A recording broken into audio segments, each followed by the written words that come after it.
YouTube. It's been about a week and a bit actually since I last made an appearance here on the stream. It's been an interesting week or so, I think. It's safe to say we did you probably notice if you watch the stream at all that the background's a little bit different. Sort of swung the room around, so the PC used to be over in that corner behind me against that wall. So we completely shifted the room around. We've made some other changes, desk configuration changes. So moved from having an L shape, two desks, to the two desks being along this same wall here. We're actually, hey Regina, how are you? We're actually in the process within the next week or so. We'll do some more work to this room, but back there we're gonna have a sofa over there. Hey Doc, how are you? So yeah, so we're gonna put a sofa back there, and then I think where that chair is in behind me, my wife is probably going to do some kind of artwork for the wall and some kind of painting. Probably next couple of weeks she'll put something together and we'll hang it up there, to add a bit of color and a bit of vibrancy to the background. And what else are we gonna do? We're thinking about putting a TV directly in behind me on a pedestal and being able to swivel it, so if we want to sit on the couch and watch TV, we can, or I can have a TV on in behind me or something like that. So we've got a few more plans for this room, but it's taken a fair bit of time because I also did an upgrade to the computer as well. So I swapped my Ryzen 5600X for a 5900. So this will be interesting to see how this goes tonight, because I was starting to get a little bit CPU bound, I noticed when I was streaming. So this one has 12 threads, 24 cores. So this should be able to basically run stream completely independently from gaming. So that got put in sort of last week. And then because I moved up to the higher end processor, I had to also do a cooling upgrade. So I did. So I put a new EK AIO in, a 360 mil AIO, and I really like my case. I have a Fantex P400A airflow case. It's really good. It's a fantastic case. I highly recommend it. But the 360 rad has to fit in the front, and there's just kind of not enough room. It's hard to describe. There's room, but you have to then remove a plate and take out the drive cages. I don't use the drive cages anyway. So it required a bit of surgery on the computer, which took the better part of a day. And then the flip side of that is then I had to upgrade Zach's machine, because he went from the Ryzen 3600. He took my 5600X. So he needed a RAM upgrade and some other stuff too. So he got my old air cooler. So I had, like, last week 2 or 3 days of just PC building, and then a day and a half or 2 days of reconfiguring this room around, because this was a gong show. You wouldn't really think it's that hard to move a couple of desks and stuff around a room, but with everything that was on them, all the computer parts and all that sort of stuff, it was a little bit challenging to do. So that kind of was the better part of last week, actually. And then the other thing I've sort of been doing is spending a bit more, just kind of rebalancing life a little bit. I think you get, with work from home, you kind of get a little bit trapped that you're around your family and your spouse or whatever. You're around them a lot, but you're kind of not really. It's hard to describe. You're there, but you're not really, because what ends up happening, I'm going to have some Reese's peanut butter cups because fuck it, I'm an adult and I'm allowed to. But what ends up happening is you when you're here all the time, you see the other person all the time. And so you, I think in some respects, take for granted that you're kind of hanging out with them, but you're not really. You're just kind of in the same house doing your own thing. And it's really even more of a challenge when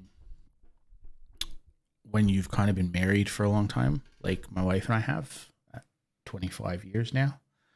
So so we kind of don't have to talk a lot to get our point across. We can kind of communicate. She just can look at me and know what I'm thinking, and almost vice versa most of the time. But then that creates its own set of problems. So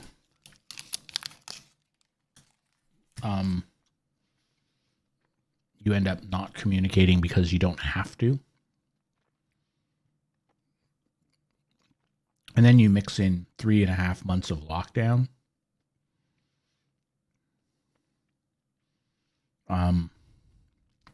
So we haven't really gone anywhere or done anything in 3 months. And you just sort of realize that you need to, even though you're here, you need to actually spend more time with that person. So, so yeah, for the last week or so, really the last 2 weeks, I've been spending a lot more time just hanging out with my wife, watching TV, just chatting, just going out and driving around the block, whatever. And it's been really good.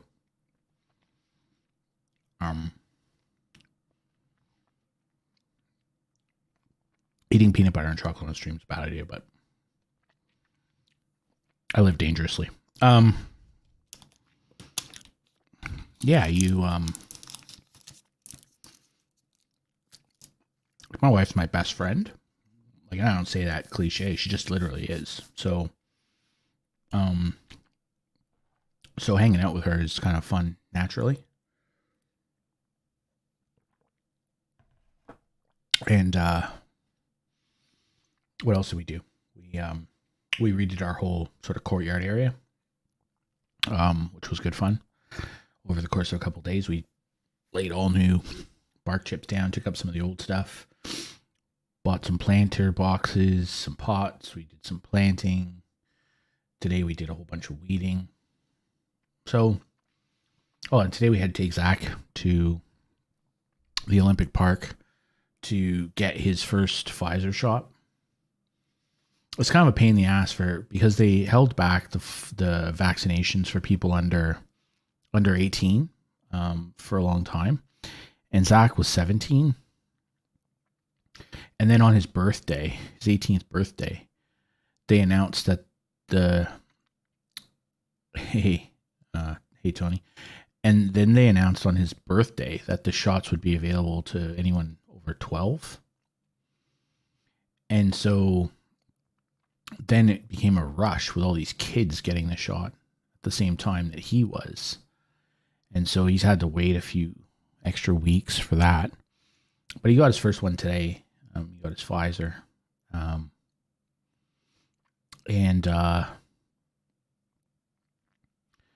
And so we took him out there, and it was ridiculous. When we went out there and we did ours, Harriet and I, we obviously did our both shots out there. We had to wait an hour each time after our time. So all up, it was like an hour and a half, 2 hour process to get our shots. Zach turned up. There's nobody there. They're doing it at Kudos Bank Arena, which is like it's a sports arena, 12,000, 13,000 seats or something.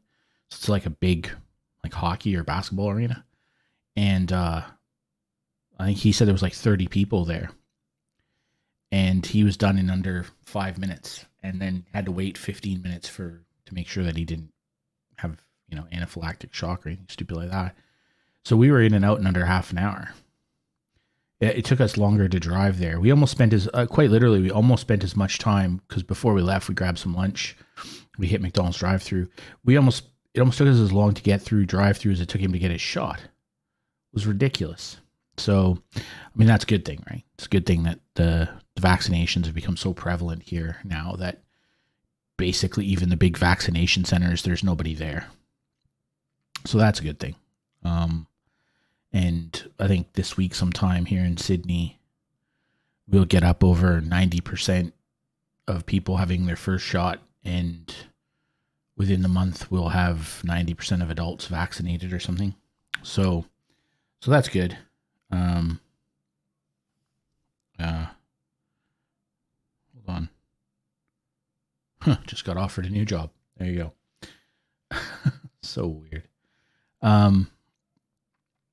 So yeah, it was a pretty interesting day. But yeah, I've done a lot of different things here in the last week and a half that just sort of took me away from the stream and from other stuff, and it's been a good distraction. I actually, I kind of said to my missus that it was helpful for nothing more than it's good perspective.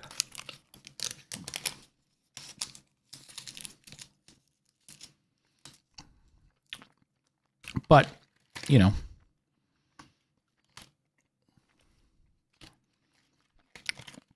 time to get back into it. So,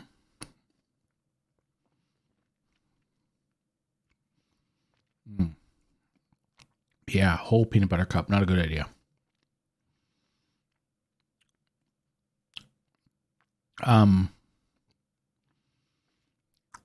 The New South Wales Premier is your favorite.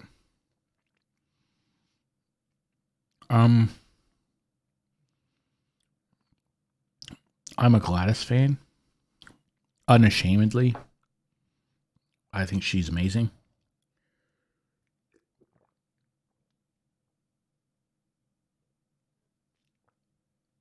I think she made some bad choices. I don't think she's corrupt.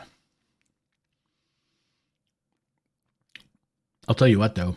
We drove by her office because we just live, I don't know, 300, 400 meters from her office. We just live literally across a bridge from where she has her office. And actually, she lives around the corner from there. Her house is, I don't know, 200 meters from her office. And we drove by there today. And I'm telling you what, man, there was a mountain of flowers. Like it was probably 2 feet high and 10 feet wide. It was ridiculous how many flowers there were. And because she's a local member here, there is a general feeling of disappointment and sadness. And I'm not making that up, that she's resigned. I was in Kohl's the other day and somebody was like, I don't care if she stole money personally. She shouldn't quit. She's too good at her job. And so people in this area are really upset. I think Dominic Perrottet he's very capable.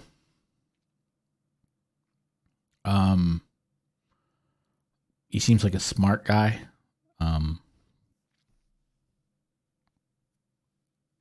I have an affinity for smart people. I quite like them. So, yeah, he's a smart guy.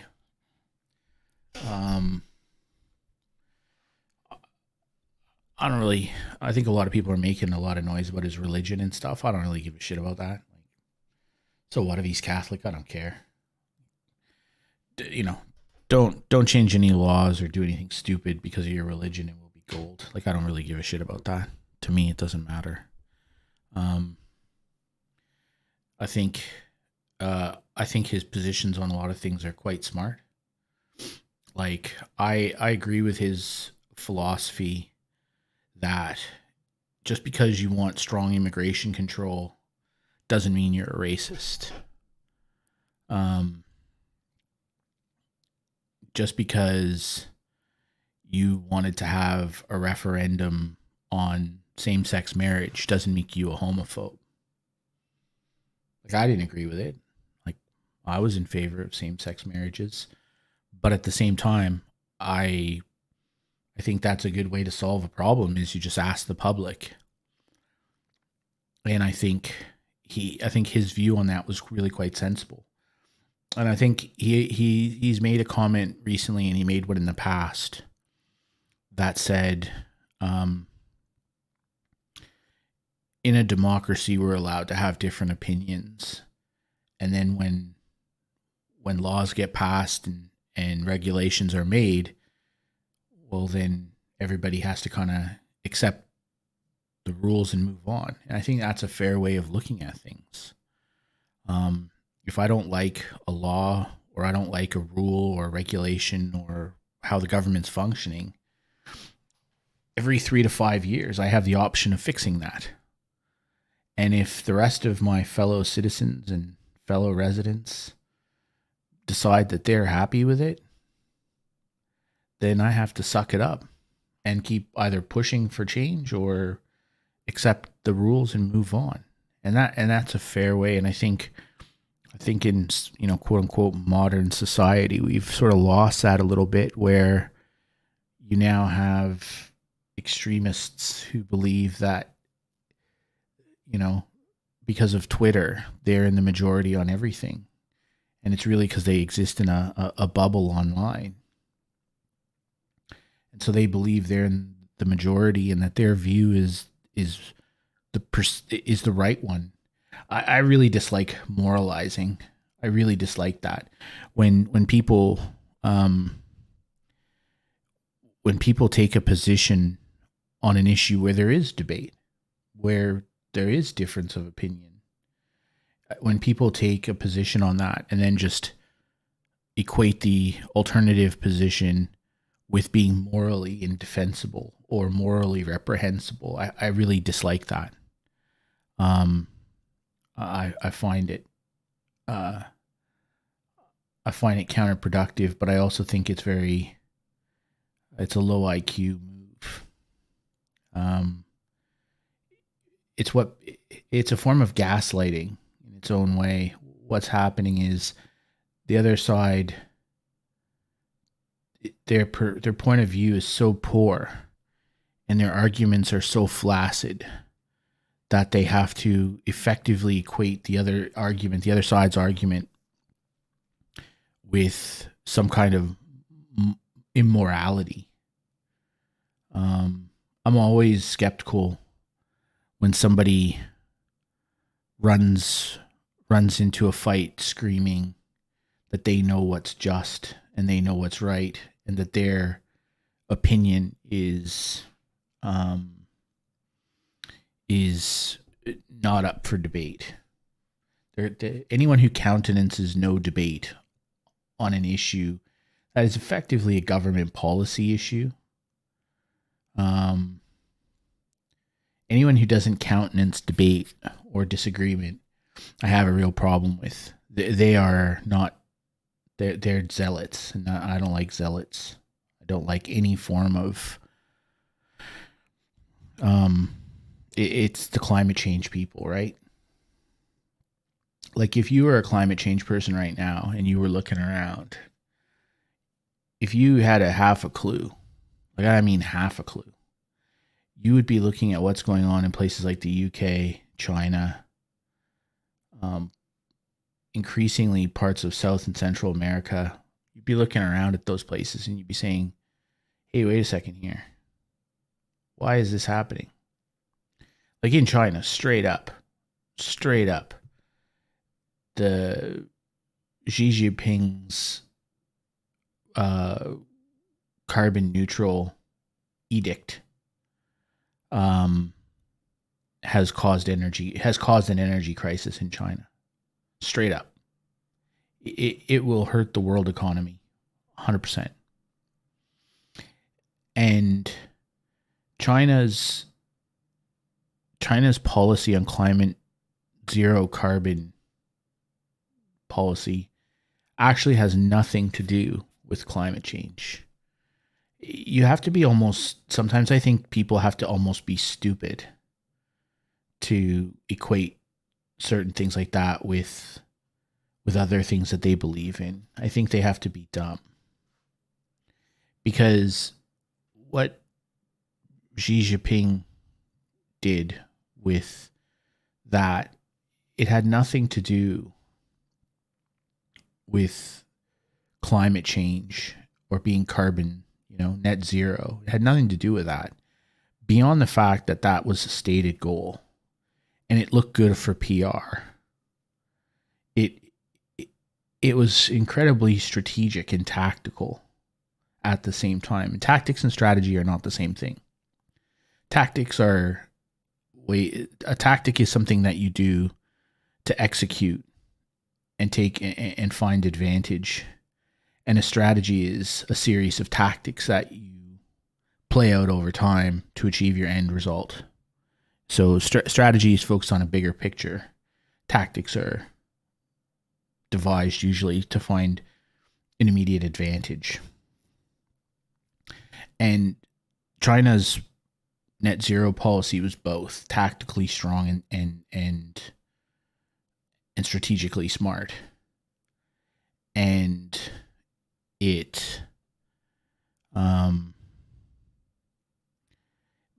but it has caused a problem for them. So the strategy that China has is twofold. One is energy independence. So China is not energy independent. China is entirely dependent on other countries for their energy. Effectively, Australia. They are very dependent on Australia for energy. Australian coal powers a significant portion of China. And it's why you've never heard China ever criticize Australian energy policy in a meaningful way. China criticizes every Australian policy, but generally not energy policy in a meaningful way. And the reason for that is quite simple. If the progressive left and the climate change people got in control of Australia and decided that we would have to stop exporting coal, China would shut down. Well, we're seeing that now. China are having to close factories on weekends because they don't have enough coal. So you never hear China criticize Australia's energy policy. So that's part one of the plan, is energy independence. If China can move to nuclear, it's nuclear and hydro mostly. Renewables are a sideshow. China promotes renewables because they make renewable energy pieces, and it's good business for them. They have a very strong stockpile of rare earth minerals that are required for those kind of things. Like, it's good business for China to sell solar panels, but it's not a big part of their energy supply equation. China will be a nuclear and hydro country, because it's smart. But they'll encourage, and this is the second part of the strategy, they'll encourage the West to go all in on renewables and net zero, because they know that in the West we don't have the stomach to build nuclear at scale. So that means then, what are we talking? Renewables. A place like Australia, it's never a problem. I mean, Australia has massive gas reserves. We could switch to natural gas and it'd be a little bit more expensive, but Australia is rich in gas, so we're always kind of be. Australia is very lucky in that respect. Its energy independence is almost unquestioned. Australia has a shortage of oil. That's a problem. Hey Jace, how are you, buddy? We do sell gas to the world. Australia is one of the largest gas exporters in the world, actually. LNG. It's a big exporter. I'm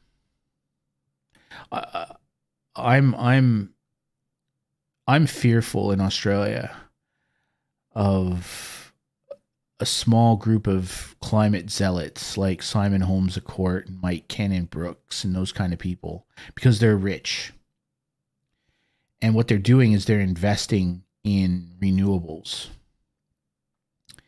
And their plan, it's very transparent. They make no secret of it. Their plan is to use their money to place, quote unquote, independence in parliament to control the balance of power so that they can shape energy policy. And the idea that they have is that they want to break the coal industry in Australia. And if they can break the coal industry in Australia and force a higher usage of renewables, they don't need to be profitable, right?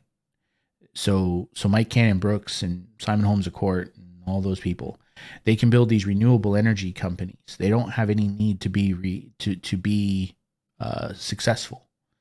They just have to produce energy because they know that we have enough gas reserves that the lights will never go off. We'll just switch to gas mostly.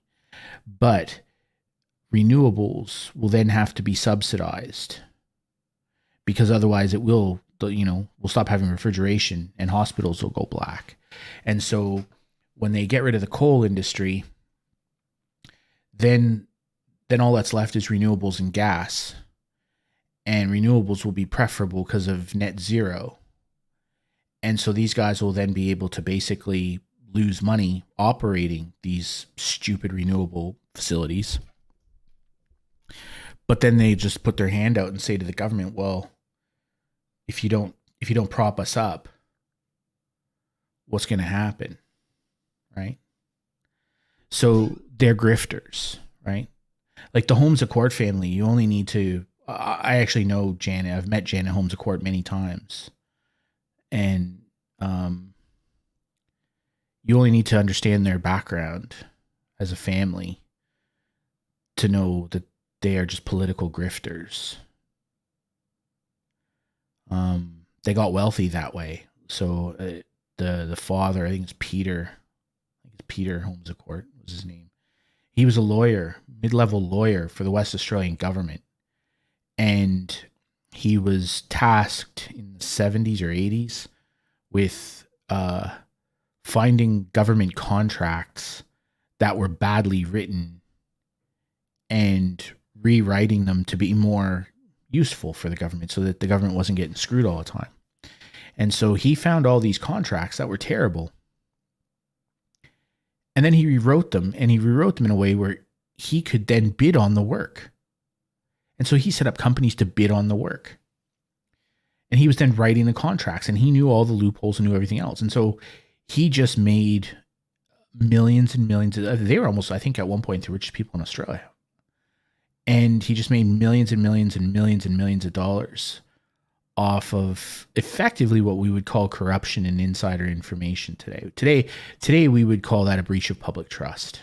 If what he did was being done today, the person doing it would end up in jail. Instead, they ended up wealthy because it was a different time. And so Simon Holmes à Court, I mean, the idea that he'd just grift off the government, that's their MO. So who cares? They'll just set up on unprofitable companies providing renewable energy.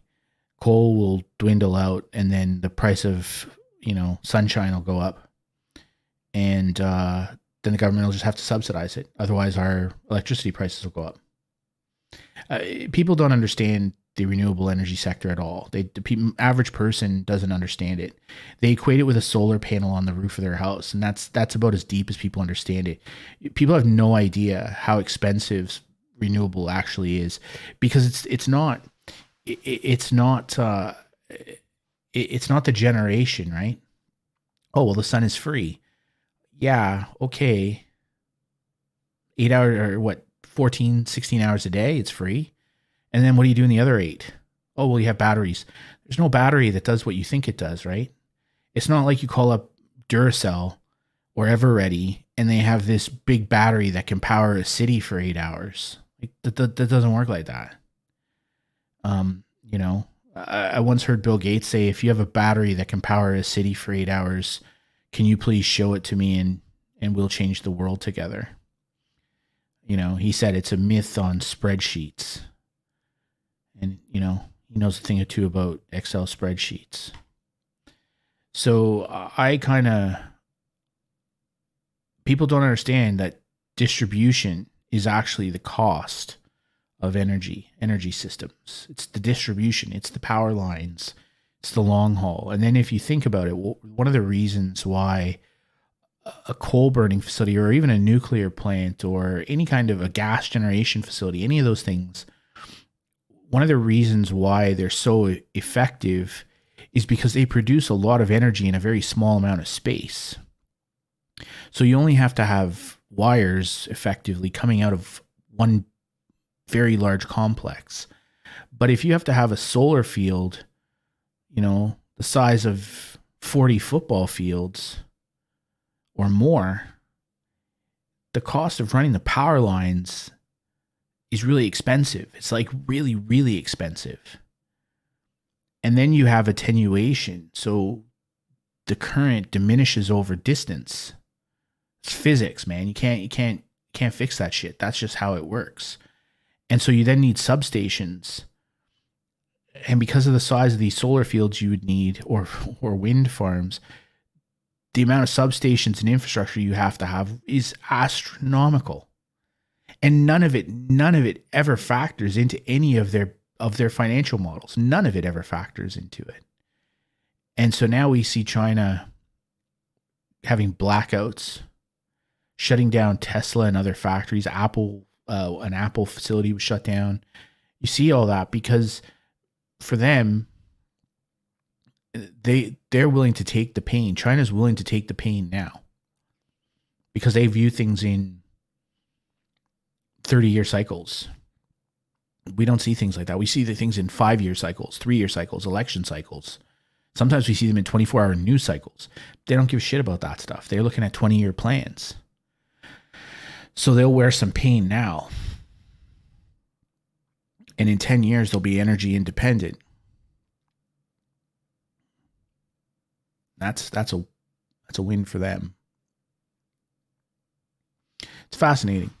It's a really unique, it's really interesting. But then, like I said, you see these progressive leftists in their climate change stuff, and you see people in England can't get gasoline, you know, and China's having rolling blackouts, and there's parts of Central and South America that have no electricity, and you just sort of sit there and you think to yourself, like, why would you want that here? Oh, it won't happen here. Yes, it will. 100% it will happen here. You turn off the coal generation facilities, and this is exactly what's going to happen here. You know, look at it. Look at South Australia. Every year, you know, South Australia went hardcore at renewables and gas and everything. And South Australia basically exists. They have lights in the summertime because they're connected to Victoria, who uses brown coal. And now they've had to run another exchange from New South Wales to South Australia just to keep their lights on, just in case something happens to the exchange, because that was what caused that big blackout in Adelaide, right? The exchange blew up, and they had to reset it all, and so Adelaide was in the dark. They're not energy efficient. They're not. In South Australia, it's insane. South Australia has the largest uranium deposits in the world, and thorium. So quite literally, South Australia could be a nuclear energy capital of the world, and they could produce energy grade uranium forever, like literally forever, for the rest of human history. They could produce uranium, like energy grade, and you know, well, is nuclear safe? If there's North's Leagues Club is 150 meters from my house. If they tore North's Leagues Club down and put a nuclear facility next to my house, I wouldn't have a problem with it. Like, I wouldn't blink an eye. Like, nuclear energy is ridiculously safe. Like, it's absurdly safe. And anyone who talks about things like Chernobyl or even Fukushima, they actually don't know what they're talking about, right? And here's the Chernobyl one. Let me put it to you this way. Would you get in an aircraft that was designed in the 1950s without the use of computers by Russians using slide rulers and pieces of paper and drafting pencils? Would you get an airplane that was designed like that? No, you wouldn't. I wouldn't. Like, no shot, right? But that's how Chernobyl was designed. It was designed on drafting tables using pencils and straight rulers and slide rulers to do the math. They didn't have computers doing any modeling or anything. It was all done by Russians, builders and mathematicians and engineers on paper. So you're comparing, if you were to build a nuclear power plant today, 2021, you're comparing the technology that would be used, the physics, the understanding, the math, everything with 70 years ago. And somehow that's a sensible compare. Fukushima was designed in the 60s. They had a computer to do some of the calculations on how much concrete they needed. What about, sorry, Stux now? I don't understand what the question is.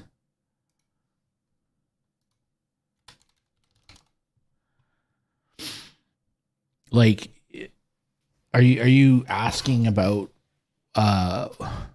like a software risk?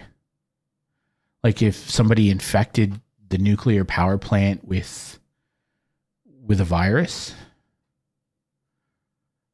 I mean, you could do that with anything. Like, and it's actually not how nuclear plants work, right?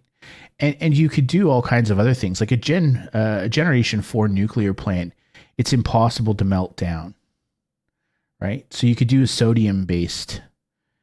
I know what Stuxnet is, right?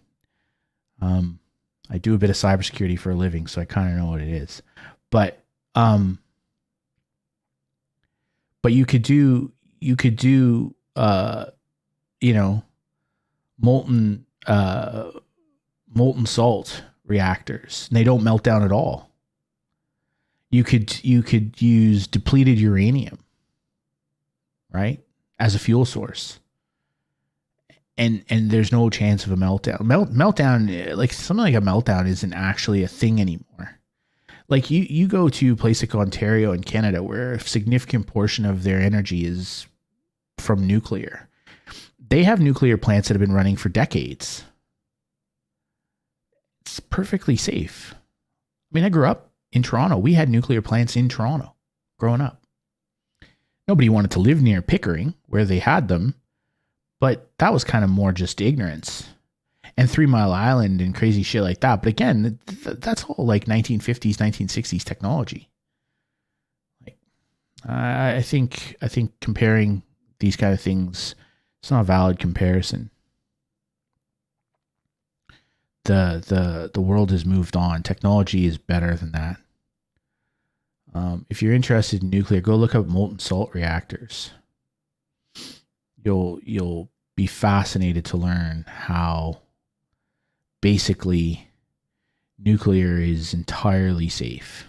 It's low radiation.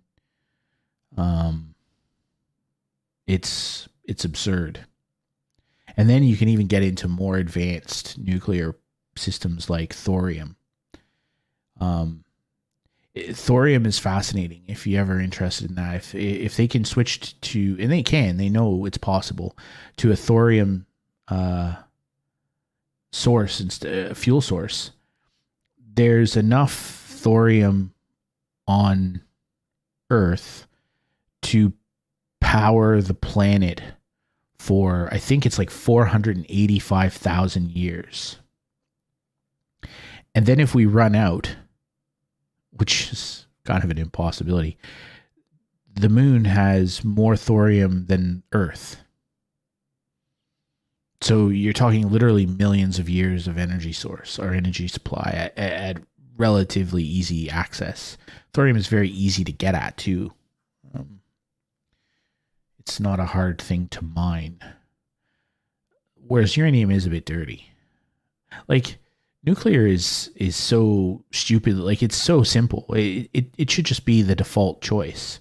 If you were serious, if you were a serious person, and you were serious about having non-carbon energy, you would only be talking about nuclear and hydro. But hydro is very hard. Hydro is very hard because you have to have big bodies of moving water at scale. Like the Three Gorges Dam in China, right? It's the largest engineering project in the history of mankind. It produces a fraction of the energy that China needs, like, a 15th. It's nothing. So those kind of things just don't work. They just don't provide enough. But what actually nuclear would be really, or sorry, hydro is really good for, is hydro actually can be like a battery. So you can store water and then move it when you need it. So you could basically store, you could have like a lake with falls at the end, and you could just leave the lake there, and it's fed by a river system and all that. And so you just have an equilibrium of water. And then if you ever need energy, you open the dam, and now you have basically free, carbon-free energy. So hydroelectric batteries are actually a really fascinating concept, but it's very, very hard to do. If Australia was a very ambitious country like China, Australia would be perfect for that, because what you could do is you could undertake a massive, massive engineering project, unlike anything we've seen in human history. But what you could do is you could build a channel in from the coast in through the mainland of Australia and effectively build a massive river system where you're pulling in ocean seawater into the inland through like a man-made riverbed, and you just move it through the country. And by the time it got a couple kilometers inland, the salinity levels would drop off and you'd end up with fresh water. So you'd have a country like Australia that has water shortages naturally. It's a dry country. You would have a massive river system producing fresh water for free from the ocean, which you could then use to irrigate, which you could then use to take some of that barren Australian landscape and turn it into arable land. And at the same time, what you'd end up doing is the evaporative effect of something at that kind of scale would likely end up reducing planetary CO2 levels through diffusion, right? Like, if you wanted to solve climate change, the way that the idiot renewable people want to do it is kind of the worst way. It's kind of the stupidest way to solve that problem. But like, carbon sequestration is a far, far, far better option than renewable energy. Like, just the problem with climate change is it's become a religion, and it's an engineering problem. It's a physics and science problem that gets solved. If you say that the science is settled on climate change, then you have to accept that it's no longer a science problem. It's now an engineering problem, right? Because that's how things work. In the real world where adults like I live, when science has come to a relatively sensible conclusion on something, engineers step in to solve the problem. That's how the world works, right? And climate change is really no different. If we accept that there's a certain amount of man-produced CO2, right, that anthropogenically is being created, and that's increasing atmospheric levels at a significant portion, which it is, that's measurable, and we can figure that out. We can see that. Then, okay, no problem. I'm on board. Now, can we get engineers in to solve the problem? I don't need Alexandria Ocasio-Cortez, right? I don't need a bartender from New York to solve the problem. I actually need an engineer, right? I need somebody who's going to create a solution, not an energy policy, because an energy policy doesn't solve a problem. It just moves money around. And the problem's not money.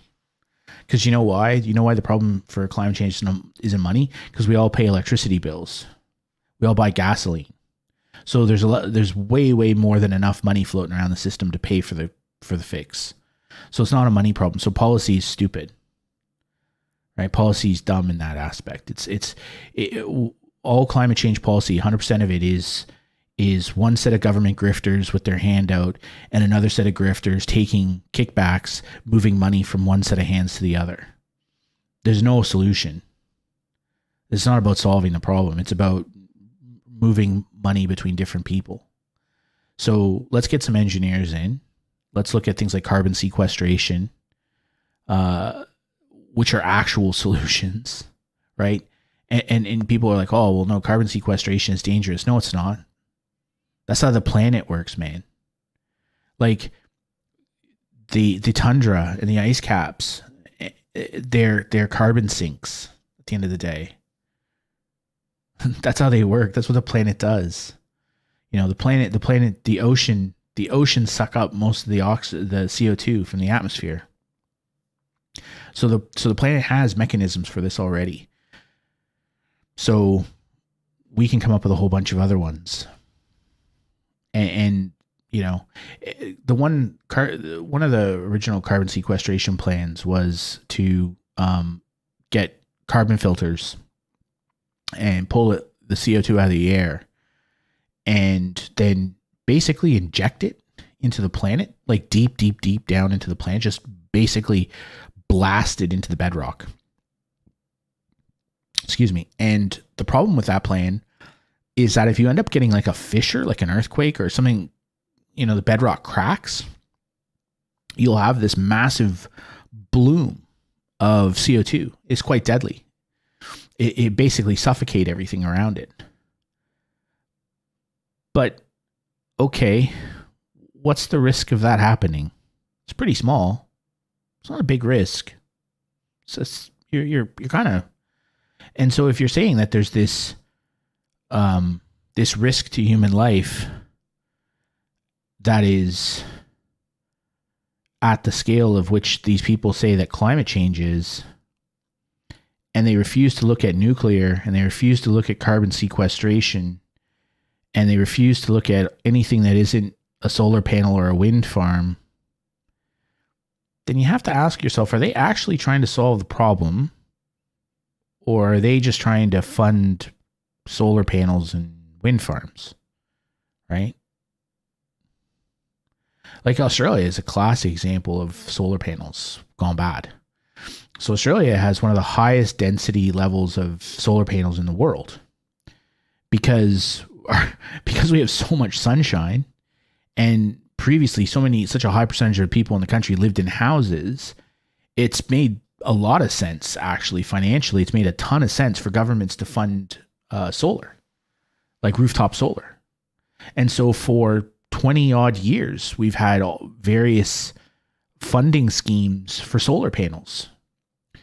Solar panels have a working life of between 18 and 25 years.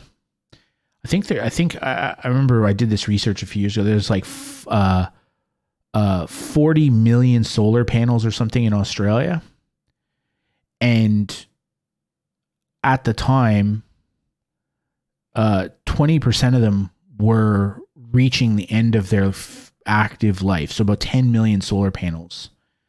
And so that means those solar panels were nearly 20 years old. 20-year-old solar panels weren't built like we build them today, right? They were built with heavy metals, cadmium, all kinds of really nasty shit they were built with. And there's not a single recycling plant for solar panels in Australia functioning at scale. There's a pilot in South Australia that can do, I think, 100,000 panels a year or something at max. there are 10 million coming out of active life. And over the next, I think it's the next 10 years, there's going to be another 10 or 15 million. So you'll be at like 25 million solar panels within the next decade are coming to the end of their life. And a whole bunch of those have heavy metals in them. Do you know what happens to them? They end up in landfill because there's nothing else they can do with them. They can't recycle them. They can't do anything to them. And they found, I think they found like 200,000 solar panels or used solar panels in a warehouse in Melbourne last year. And they were leaching out chemicals into the ground because they just were left there to rot. The installers were replacing old panels and just dumping the old ones in factories and warehouses, abandoned factories and warehouses. I think it cost like $25 million for the cleanup or something. But they still, that's only cleaning up the soil. That's not fixing the dead solar panels. Those literally just go in landfill. So all this stuff about, oh, no, it's green. It's bullshit. They're just huge amounts of waste. 25 years. Like, the thing that people don't even realize is that at scale, right? City size scale, by the time the solar panels are at the end of their working life, they will not have recovered the cost to implement them. So the first generation of a solar panel farm, it never breaks even. It can't. It just financially can't break even at current energy prices. So you either have to raise the energy price quite substantially to give them a positive ROI, or you have to underwrite them with government funds. There's no third option where the market dictates. Bullshit. Doesn't happen. Right? They're not efficient. They're expensive. It takes 2 generations of solar panels for a solar farm to break even in Australia. It's nonsense. The whole thing is stupid. It's just dumb. It's just terrible. Rooftop solar, good idea. Smart, very, very, very, very smart in Australia. But at scale, city size, with our population density and all that, it's dumb. It's absolutely ludicrous. And wind farms are even worse. They're just useless. The efficiency of those things is absolutely asinine. No smart person says that they're a good investment. Just doesn't exist. And you know how I know? If solar arrays and wind farms were a huge investment and Australia was such a big opportunity, there'd be a lot of rich people dumping their money into it and not holding the government out for handouts, right? There'd be big energy players doing it, not grifters, right?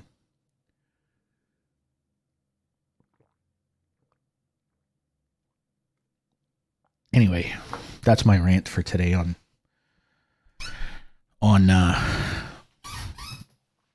climate change. What if we played some Battlefield? Solar panels are smart in certain instances. Small scale, solar panels work. Not on big scale. Like, people don't understand how much electricity it takes to run a city. Most people don't even have a clue. Yeah, but that's small scale, right? That's micro. That's one person. Like, if you think about it, his solar panels wouldn't produce enough electricity to power my townhouse block. There's 10 townhouses here, right? His solar array wouldn't power this. So you imagine how many solar panels you would need to provide power to a city of 6 million people. It's a lot of solar. That's why nobody's done it. That's why it's not been done anywhere, despite Germany having spent 500 billion euros on their Energiewende project. $500 billion. Or 500 billion euros, $1 trillion Australian dollars. And they still can't solve it. Anyway. Let's play some Battlefield. Holy shit, this is buggy. I'm just going to warn everybody now. It's buggy. Very, very buggy. Like, the options menu, when you first go into it, it just tabs in and out of your screen. You can't make it work. Half the time you can't even connect to a server. It's a very buggy situation, but I think I played it a little bit before stream, and I think I got it set up and working. So we'll see what happens. I'm going to, so one of the things I got to do is I got to watch my CPU performance and stuff with this new, with the new CPU. So hold on, let's go in game.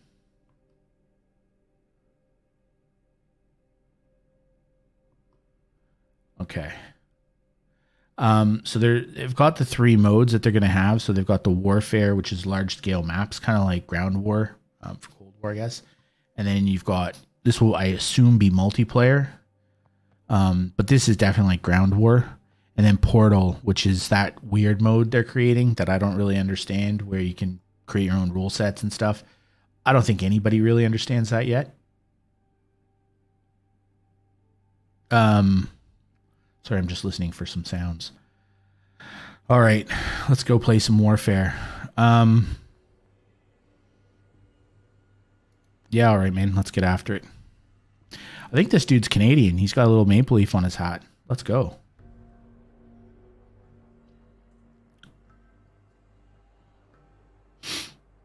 There's a way to change your sight and stuff on your weapons and that, and I don't know how to do it. I'm not a big, I gotta say, I'm not a big fan of the iron sights on this weapon that I'm using. I don't know.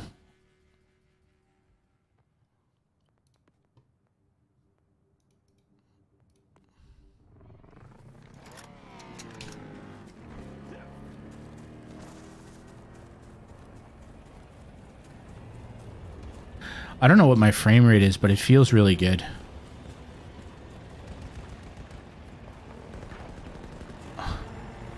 I should probably...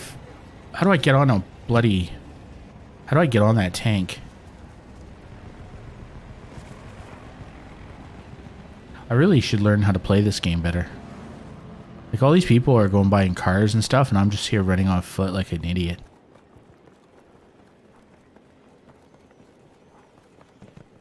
Like, everybody's kind of run ahead, and I'm just here on foot like a champ. I'm gonna go to F and try and help take the F point. I'm running it at the equivalent of 120 FOV, I think. We have Sector Bravo. Yeah, good for us. Let's go, team. Just a few sectors left to secure. Whoops.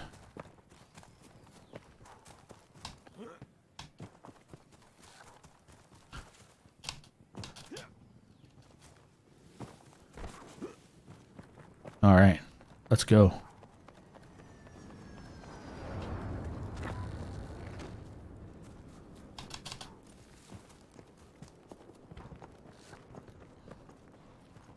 I think I'm securing a sector here. Oh, there. I'm raising our flag. Let's go.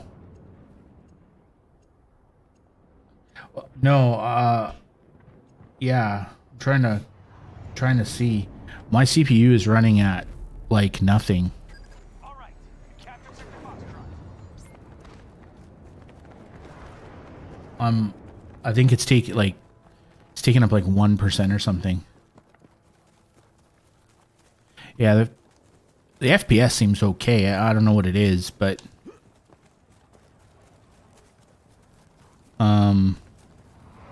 all right, let's run to A. Whoa, something just crashed. I wish I knew how to get in a vehicle. I should probably learn.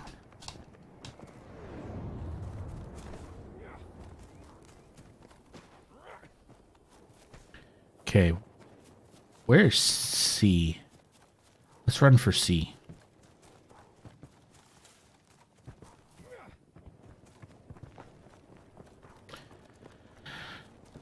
There's a lot of running.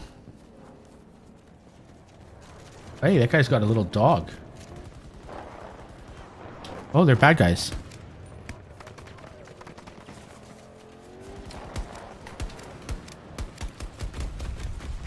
Oh.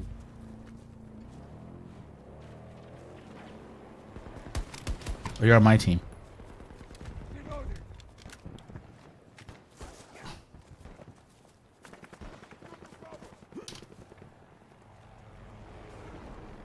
I don't know where that dude went. Oh, they're at C. Let's go kill some people.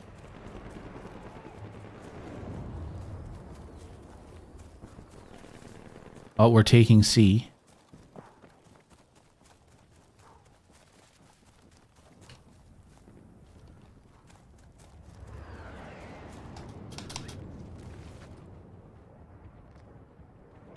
Our forces have secured Sector Charlie.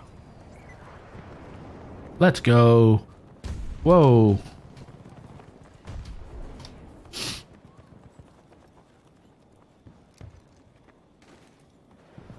No.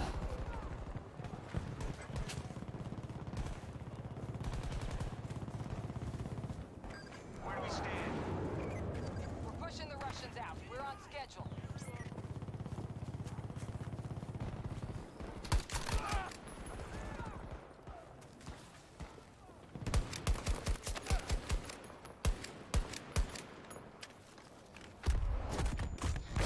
Oh, I got hit from behind. That chopper got me.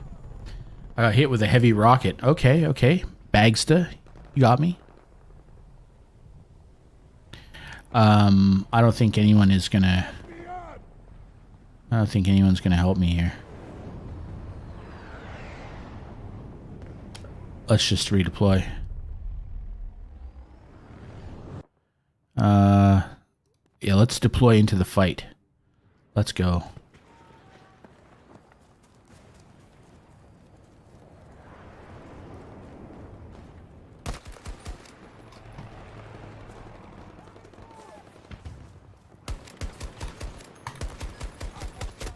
Oh, I got shot again. What gun do I have? I don't really like this gun. How do I change guns? I think I got him in return. I think we killed each other. Help me get back in! Help me get back in. I don't think so. I'm not going to get back in that way. Let's go. Let's redeploy back into the fight. Oh, they took C2.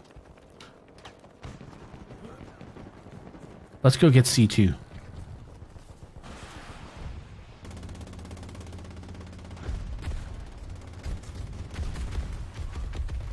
What is shooting me?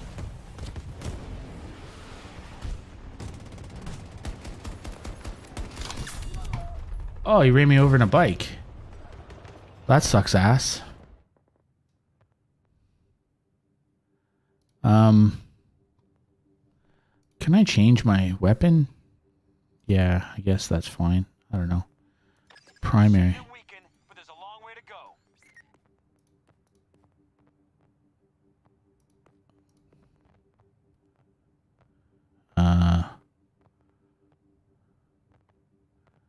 All right.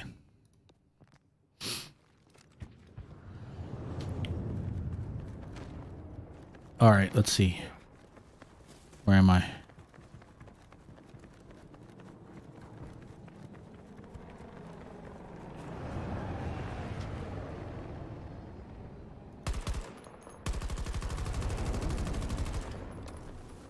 I don't know why I'm shooting at that. Okay, let's go get B.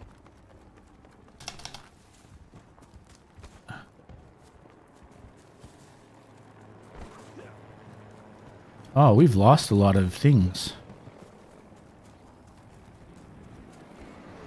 We had all kinds of control, and now we've lost a lot of it. Let's go get D back.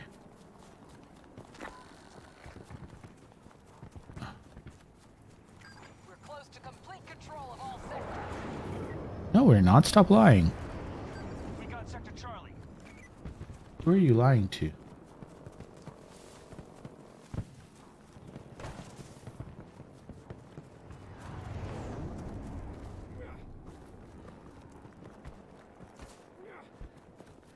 Wow. 2% CPU. That's pretty good. Sector C is under attack. Well, I'm going to go get D.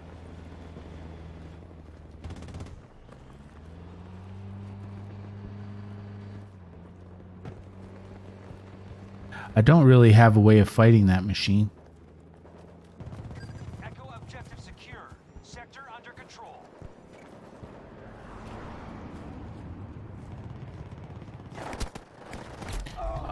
Oh.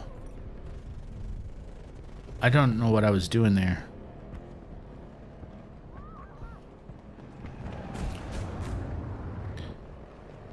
Would you just come on? Like, nobody revives anyone in this game. I don't know what the point of it is. Okay, let's deploy there.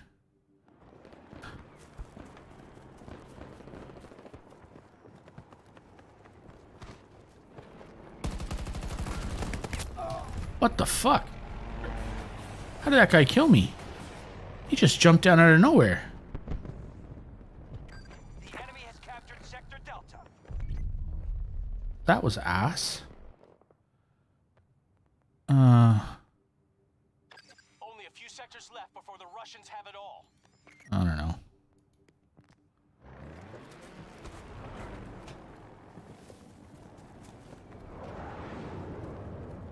I don't like all the vehicles in this game. Like, all the planes and helicopters and shit. It's not, like, I don't know. It's not fun.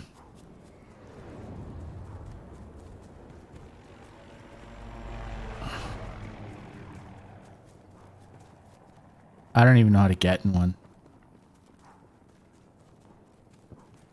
So I just spend most of my time running. This is not a... Yeah, it's not really fun.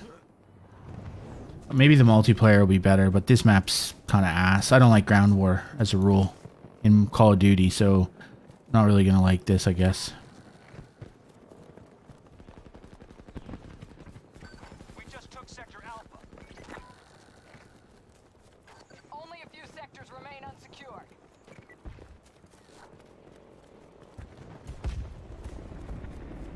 How do I get in here? Oh, I just punched that guy.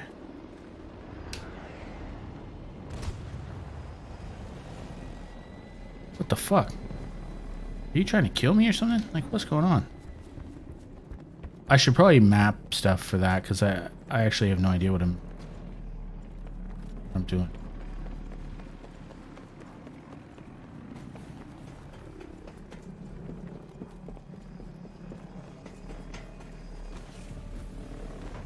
They've taken Sector Echo.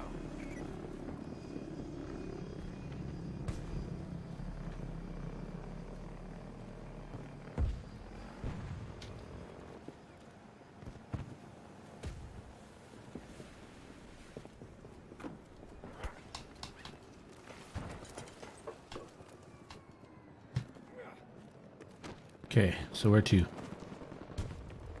Delta it is.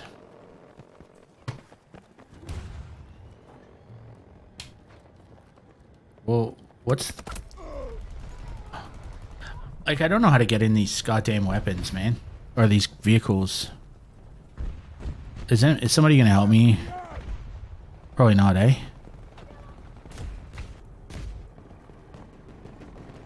Oh! Are you kidding me? Let's go! Alright, teammate.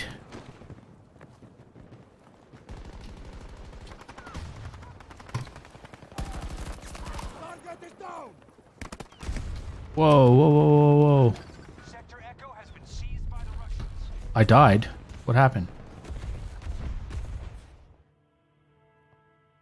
Okay. I died, apparently. They're hurting. Hostile forces are at half strength.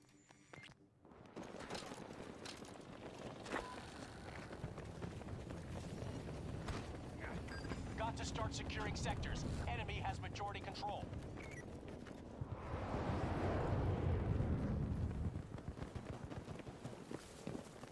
It's now raining. Like, I'm just running out in the open. Like, this can't be good. Let's go get the rocket ship back. I reckon I can take the rocket ship on myself. Like, is that an I? Like, I try I. I need medical! What the fuck?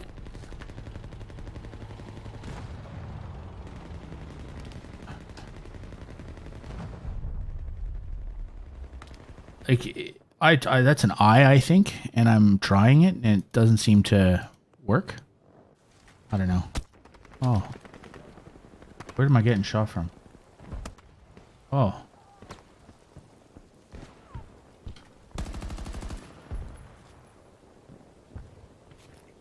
How do I throw it? Grenade! Get down! Where's my other weapon? Where's my gun? 0? Let's go.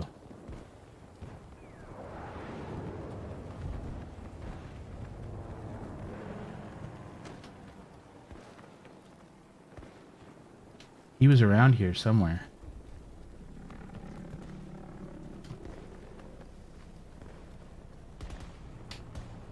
I don't know what key that is, man. Okay. Oh, now I'm getting shot from the side.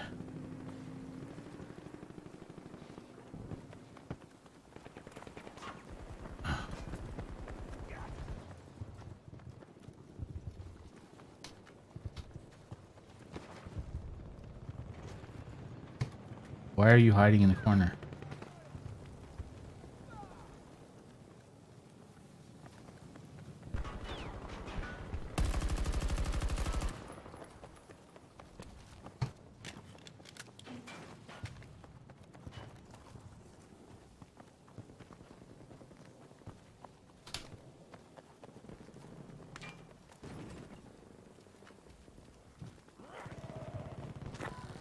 What?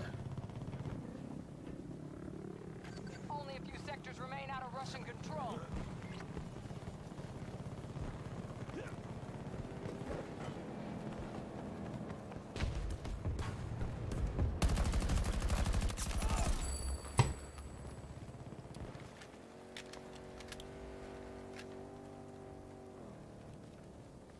Sector Alpha under control.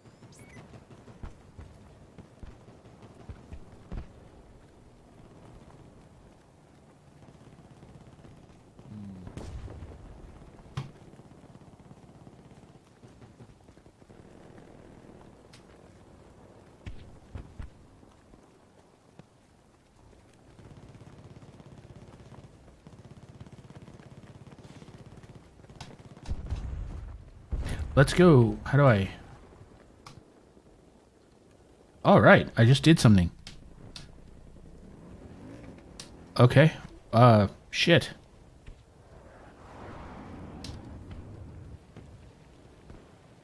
What did I? Oh, all right. Let's go.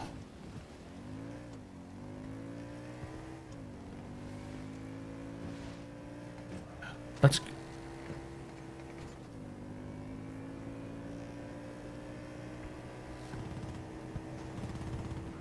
Russians have Sector Echo. We have majority control of the sectors.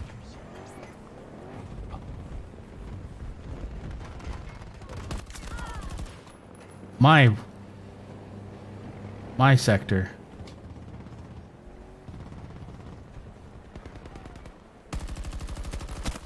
Oh. Wow. Okay. Help me get back in! Help me. Requesting medical aid! Help me up! Now! The Russians have Sector Charlie. My teammates just ran past me. Securing sectors. Enemy has majority control. Look, they're just running by me. Help me up! Well, that was pretty shit.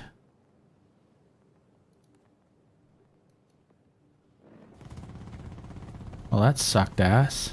They just ran over my body.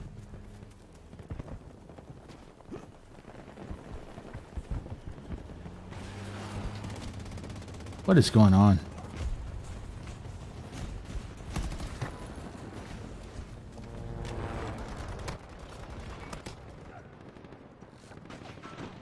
Wow, I'm getting shot in the ass. Got to start securing sectors. Enemy has majority control. Sector Echo in enemy hands.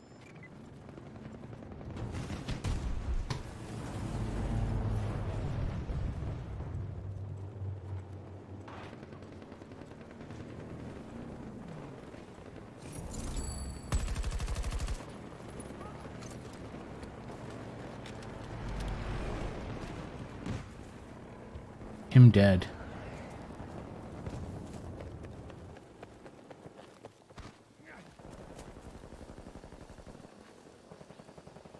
What are we... Okay.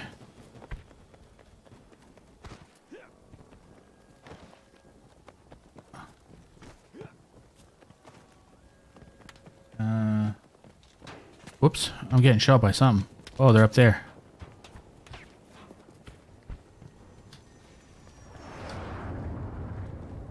Oh, okay, I see them. We fully control Sector Foxtrot.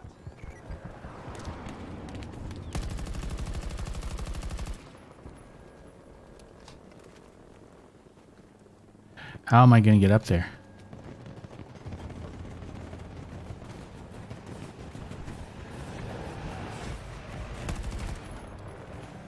Oh, fuck. That's not a good plan. Not a good plan, Sean.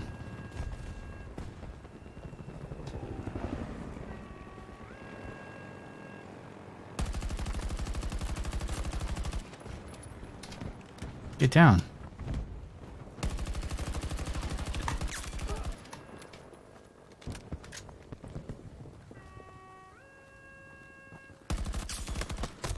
Oh. I killed 2. Like, nobody's gonna revive me, so why bother waiting? Russians have Sector Alpha. Of course they do.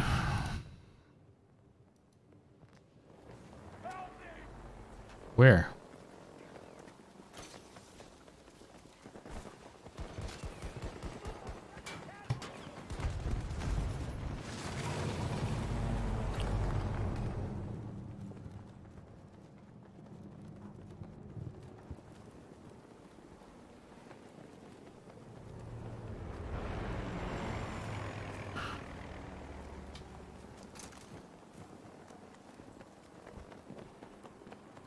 Sector Delta under Allied control.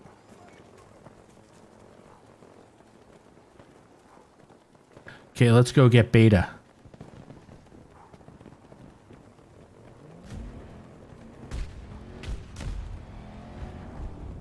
I don't know how to get up there, but I'm sure we'll figure it out. Let's go. Oh.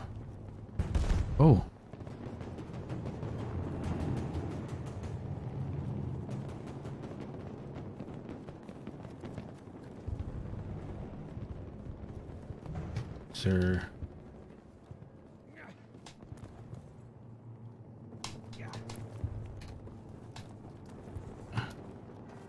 I don't know what I'm doing. Is there a way up here somewhere? No, guess not. How do I get up there, man?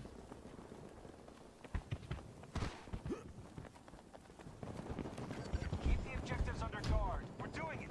Is there like a zip line here somewhere? Let's go.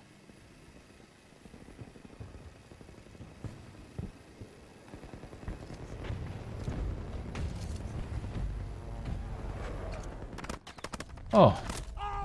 What the fuck? Are you just camping that zip line? Is that what you're doing, Ratbag?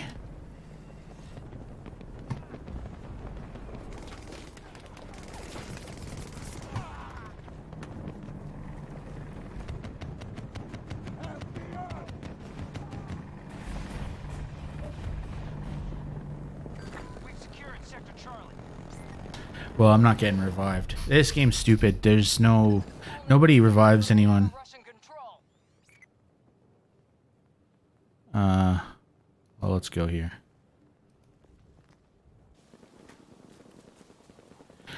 Let's make the ascent again. Why not, eh? Let's go see if we can kill some of these people.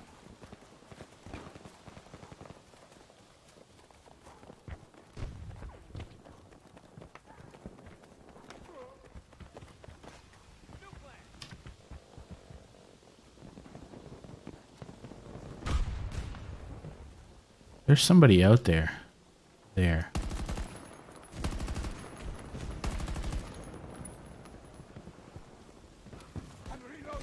I'm gonna go kill that guy up in the woods. He's just ratting out. Sector Echo captured. Good work. Ah, gotcha. Sucked in rat.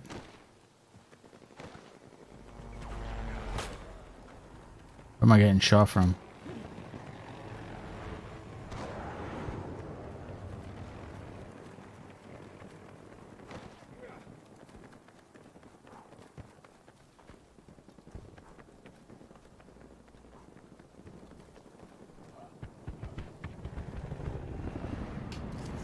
Let's go.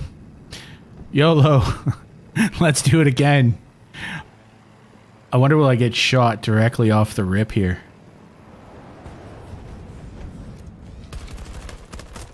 Yep. Shot off the rip.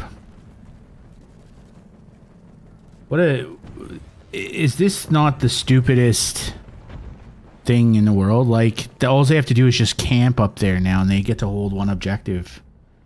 They're all just sitting up there. Oh well, let's go get C2, eh?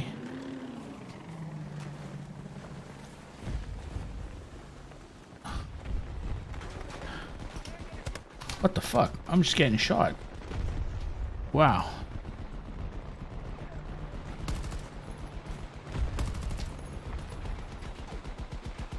Where are we shooting?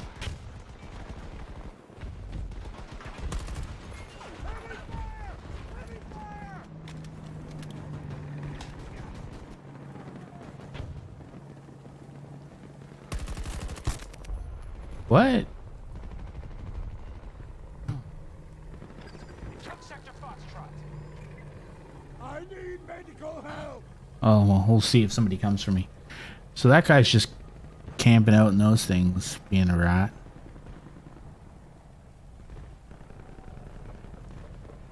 Help me up now. Hey, is this guy gonna come say no? Nah. Help me get back in. Look at this guy.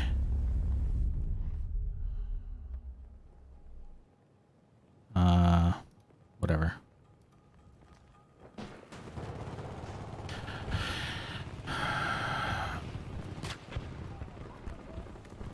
Let's go try and get the other D.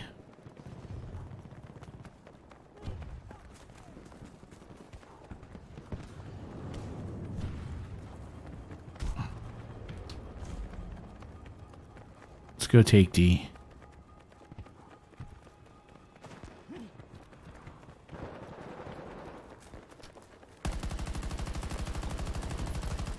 I'm reloading. Sectors under enemy control. Red Real short on neutralized. resources. Wrap it up. Sector Bravo has fallen to hostiles. I'm reloading.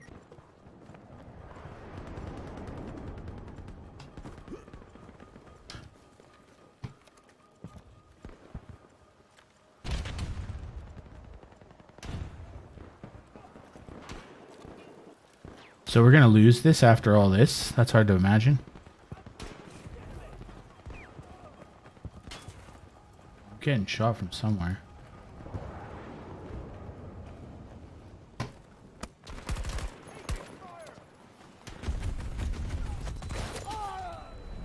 Fuck off, helicopters. Okay, I think I'm done. I think I've played enough of this game.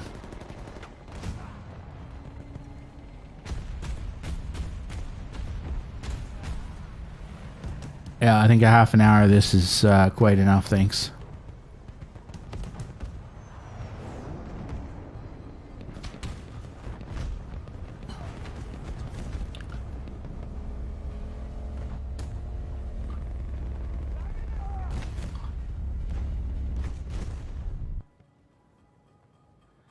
I don't care where you,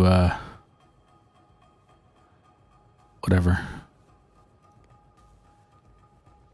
Deploy me wherever you want, I don't care. Are we done yet? Allied forces running low on most everything. Whatever. Don't care.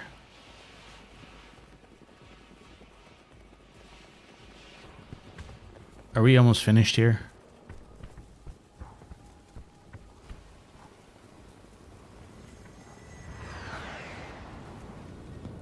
Squads retreat. Okay. Battle's done. This mode is ass. It's not fun.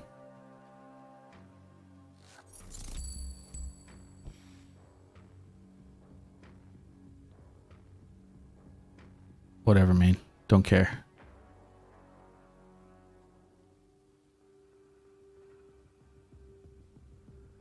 Excellent. I've been promoted. Well. Good for me. Like this game, this mode, I wouldn't even play this for free. Like I don't like ground war in Cold War, or sorry, in Call of Duty.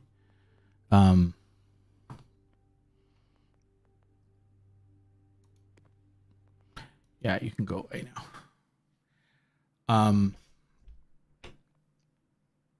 What did you know would be the outcome, Tony? What was that? What did you expect?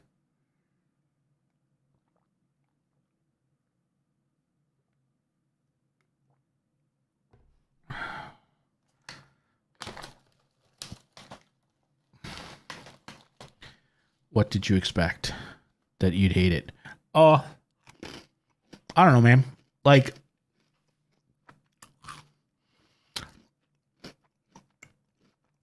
I hate that mode. Yeah, I don't like ground war. So, I think it's a good looking game. Sorry, I'm just eating pods.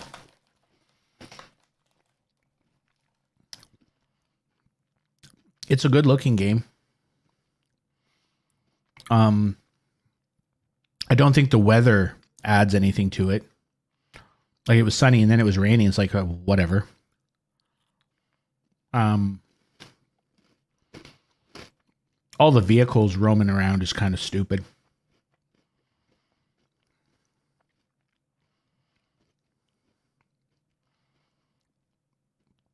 In terms of because that's just like a game of Hardpoint, right?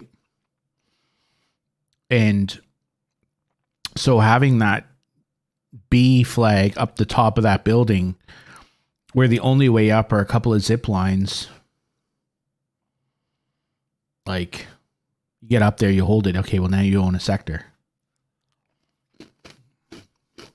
Because I went up 3 times and those guys just held that spot. They're just holding the zip lines the whole time. Not going to beat them.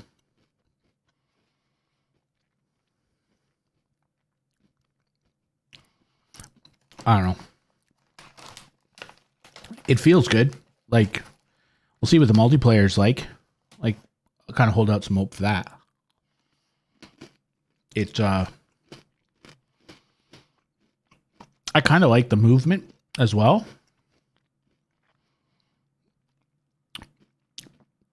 I think I have to play with my sensitivity a bit. My sensitivity on my mouse was a bit off. But,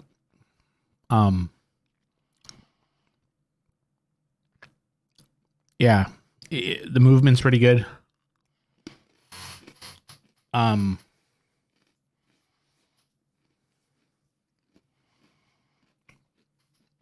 I don't know. Like, it's not terrible. But I don't particularly enjoy ground war. So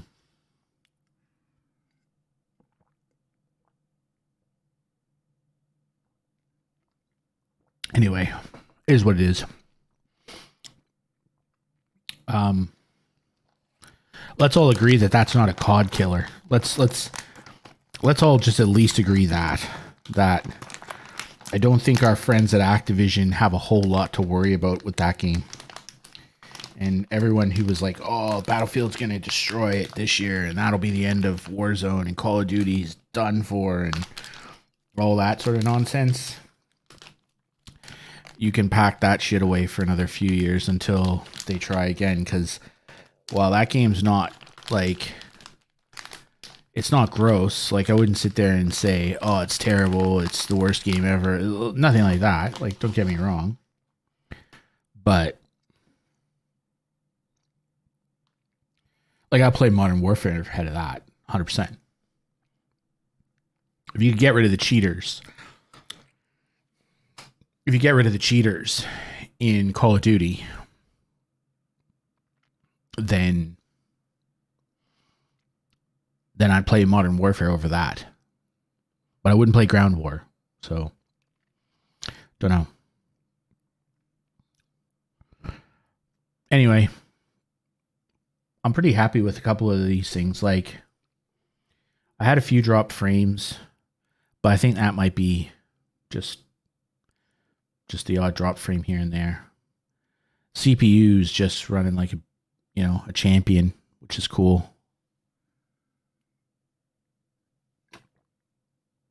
I could probably try turning off NVENC for encoding, and I could probably do the encoding on the CPU on like 6 of the threads, and I'd still have 18 threads left to game on. That'd be pretty cool. I suspect I now don't need a second PC for streaming. I think that's probably going to be the upshot of this. I'm gonna, you know what? Let's try that. Let's okay, go away, EA. No, I'm gonna, where is that stupid app? Exit. Okay. So we'll close that down.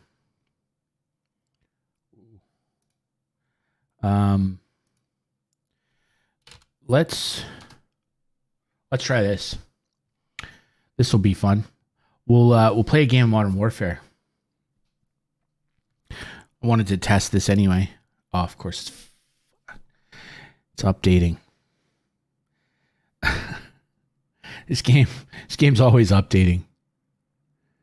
Every time I load it, it seems to want to update itself. Okay. Let's see what happens.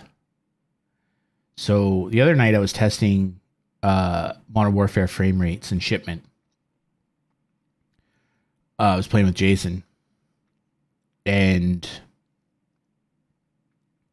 I was getting on shipment 205 to 210 frames.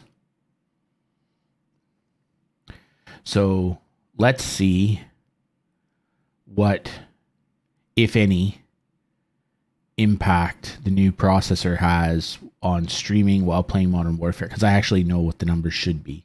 So before, I was kind of getting 140, 150-ish FPS with Modern Warfare while streaming on a single machine. So I kind of know more or less what I should see. So we'll see what the processor does. All right. Let's just do shoot the ship. Let's go in game. Turn off performance mode. I can always turn it back on. I just want to kind of get a look.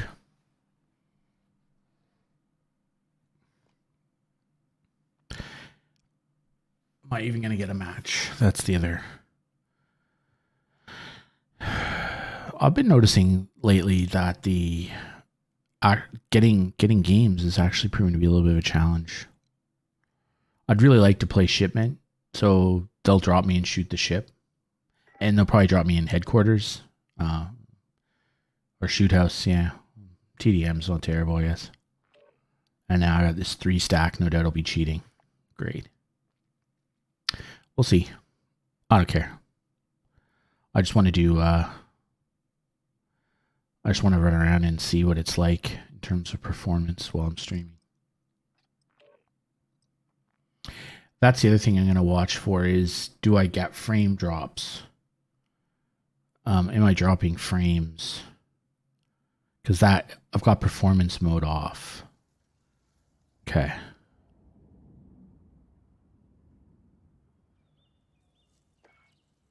Yep. Team deathmatch. So my frame rate doesn't look any different than what it was before, which is disappointing. If anything, it looks a little bit slower. We've got enemy inbound. Yeah, it's not as, I'm not sure what's going on, but it's not a new PC, it's just a new CPU. It should be I would have thought a lot quicker than this.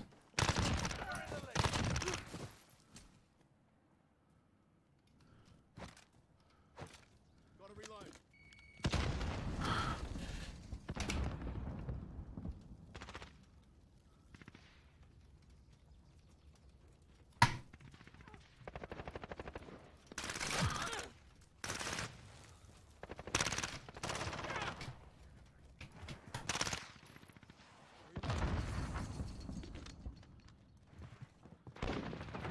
Oh, there it goes. It's up to, it's in the 170s just a second ago. Whoa. Look at these guys. This guy's name is Grandma Fucker. What a bunch of classy humans these guys are.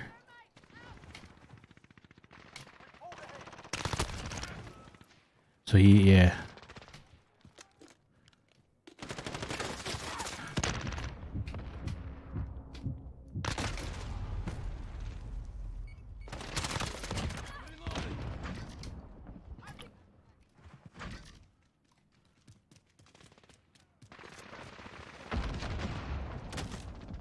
We're losing control.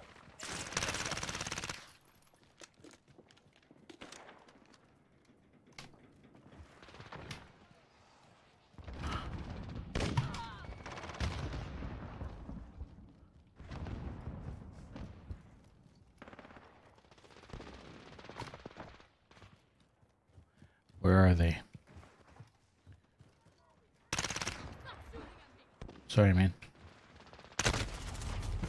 How did that guy know exactly where I was going to be? Look at that.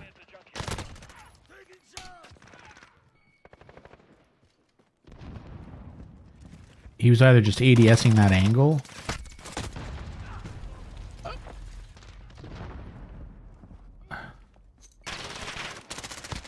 Look at that. He's blind firing.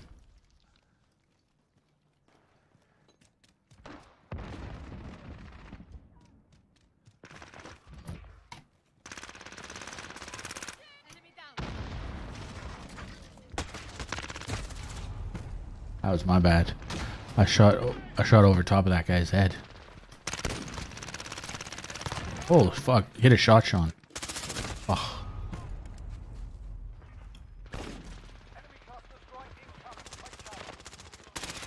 He's that dude is very likely cheating.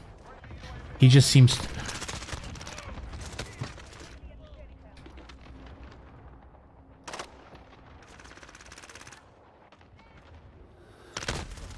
Yeah, that guy Grandma Fucker is cheating for sure. Look at him. Look at, he's ADSing me. Look at that. Watch this. Look at that. That's crazy. That guy completely has wall hacks.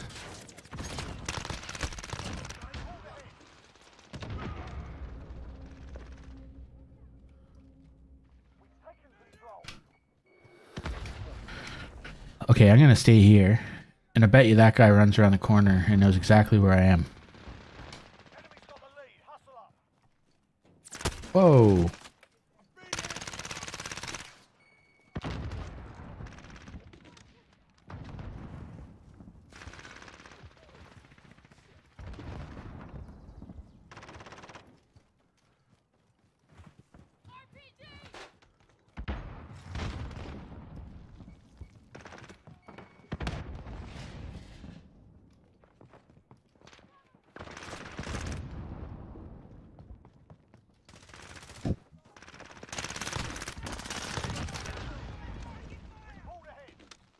So we know that guy's not cheating.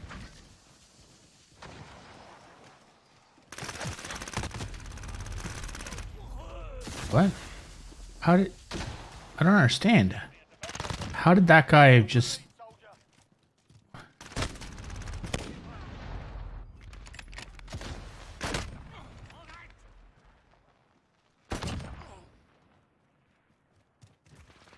You've lost the lead, soldier. Taking control.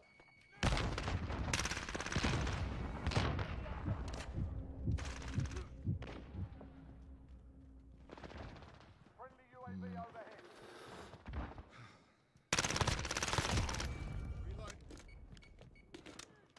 RPG! Enemy at the car. Reloading.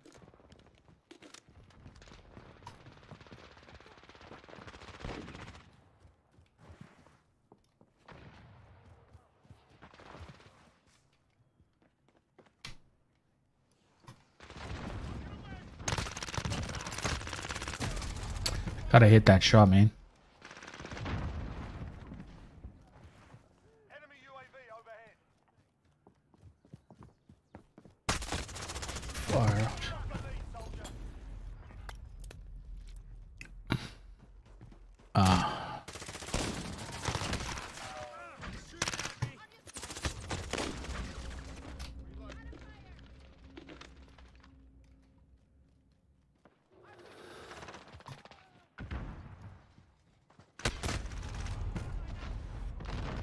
Enemy at the cargo container. Oh, he's got tracker. Enemy spotted ahead. Step it up. Changing mag.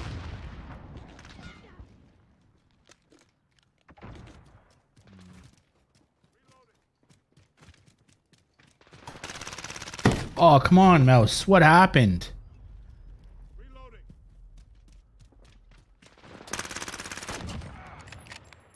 My mouse just stopped working. Shoot them, not me. Reloading. There we are.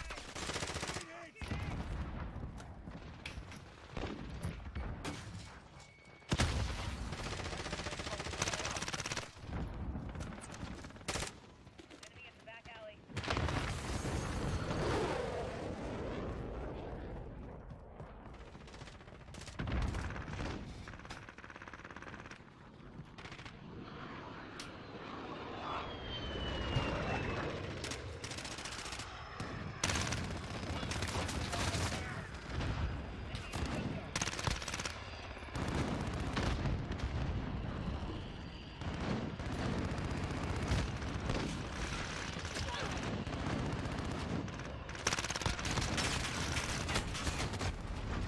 Is that VTOL?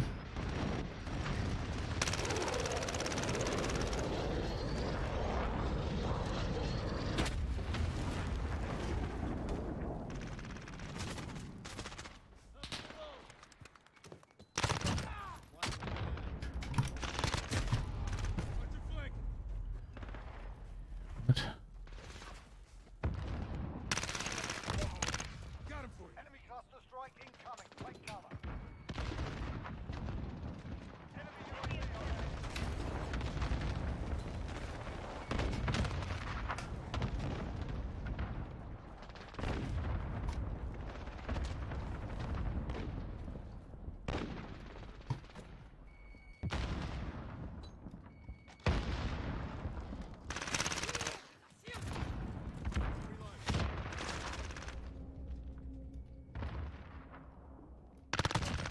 Speed hit. Gonna reload.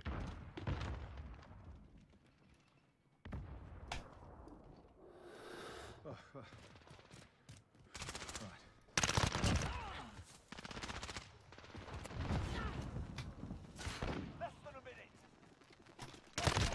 Let's go. Changing mags. Enemy near me. Taking the lead.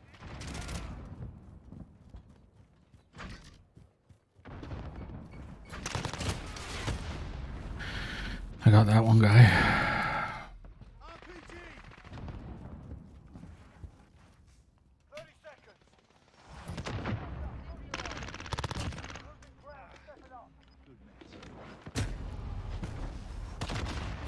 thermite.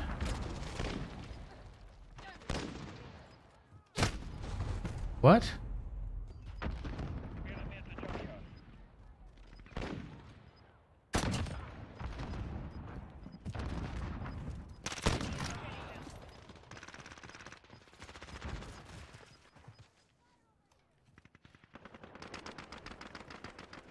That sucks.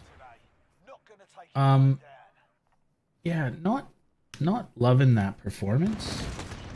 Need to look at it. Oh, this.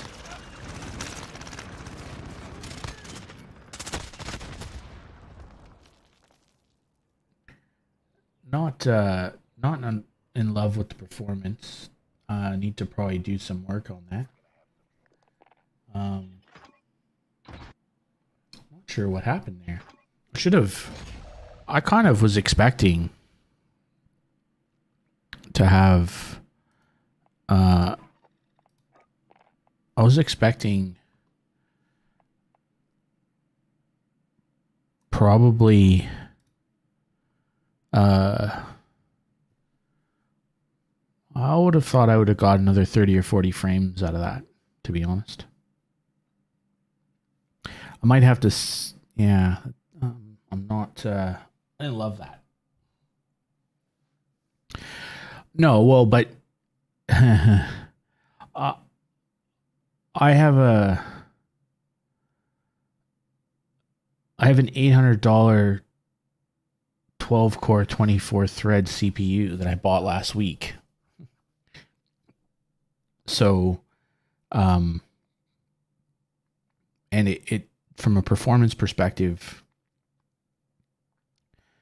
it didn't actually give me a whole lot just then while I'm streaming Modern Warfare. And it should have done more. So, no, so I think that is NVENC. I think I know what it is. I think it's, if I can't switch it during the stream, but I think what I saw was that the GPU is bottlenecking on no, not really. I probably should have tested out. No. So Modern Warfare and Warzone will use pretty much everything you can give it. So it will just maximize maximize the utilization of every resource available to you.